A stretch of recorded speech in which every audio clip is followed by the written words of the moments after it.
All right, we'll pick up session 33 of the first regathering.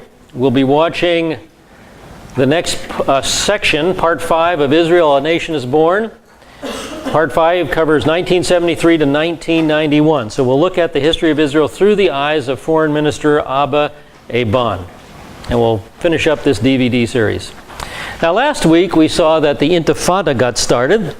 And one of the unique features of the Intifada was the fact that the Palestinians encouraged school children to get involved in the street battles. So here's one of the pictures out of the Intifada where this young schoolboy is taunting Israelis with this Palestinian flag. And of course it's continued ever since, encouraging children to get into the fray. Then the Soviet Union collapsed, and in the words of our current Russian President Vladimir Putin, it was a major geopolitical disaster of the century. Well, what was a major geopolitical disaster of the century? May have been a problem for Russia losing her glory, but it sent a million Jewish people into Israel and into other areas of the world as well. And so Israel experienced a very large Soviet aliyah in the early 90s. Now again, that was a mixed blessing because as these Soviet Jews came into Israel, they also brought some of the vices from Russia. And so prostitution and the mafia, those problems expanded quite dramatically in Israel in the 90s. So we have but the Russian immigration has had a major impact on the life of the nation Israel right from the beginning, right? Remember way back with the Chovevei Tzion. As a result of changes in the Middle East, the Arabs and the world were ready for the Madrid Conference.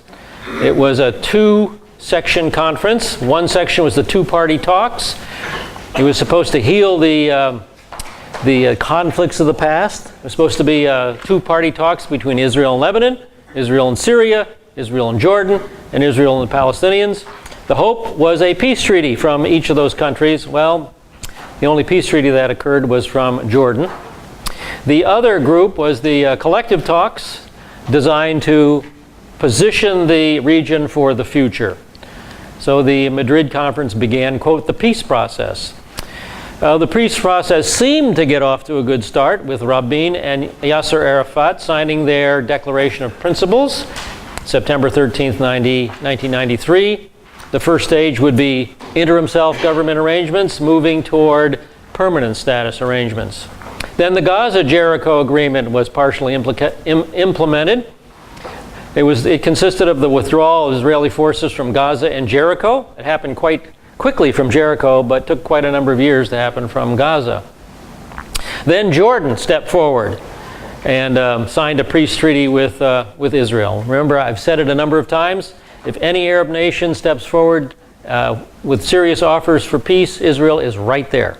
Israel will be right there cooperating. So here, King Hussein of Jordan on the left and Yitzhak Rabin on the right signing the peace treaty. Then came the 1994 Nobel Peace Prize. And it was probably deserved by Rabin and Shimon Peres, but our friendly neighborhood terrorist Yasser Arafat was rather hypocritical to give him a Nobel Peace Prize. He hardly was working for peace.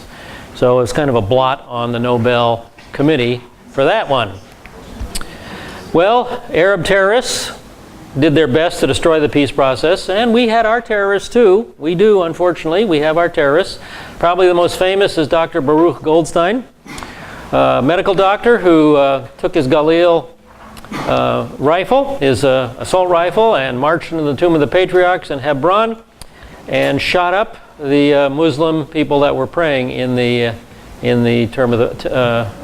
building. So anyway, he's well known for that. In the north, the Hezbollah was shelling Galilee settlements. The most seriously affected settlement or city was Kiryat Shmona, up against the Lebanon hills, the Lebanon mountains. Again, here's a picture of Kiryat Shmona from the Lebanon mountains. Remember, behind me is the Lebanese border. Behind that is Hezbollah. So it's very, very easy to lob mortars and rockets into Kiryat Shmona. All right, that's brought us to the end of our study last week. So now we're going to pick it up on part 5, Israel, a Nation is Born, with the point of view of Foreign Minister Abba Eban.